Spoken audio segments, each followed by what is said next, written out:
শুধুমাত্র নাম্বার দিয়েই যে কোনো ব্যক্তির নাম পরিচয় ছবি বের করতে পারবেন। কিভাবে করবেন চলুন দেখে আসি।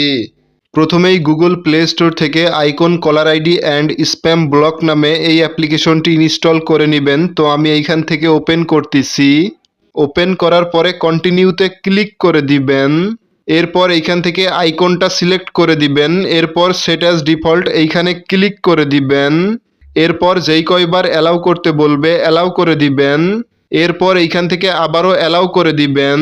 এরপর এইখান থেকে আবারও আইকনটা সিলেক্ট করে দিবেন। এরপর সেট অ্যাজ ডিফল্টে ক্লিক করে দিবেন।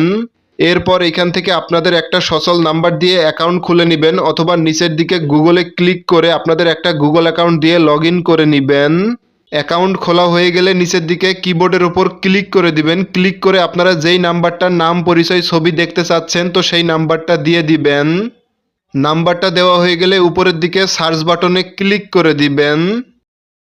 সঙ্গে সঙ্গে আপনাদের সামনে সেই ব্যক্তির নাম, ছবি, ফেসবুক, হোয়াটসঅ্যাপ, ইনস্টাগ্রাম সব কিছুই চলে আসবে।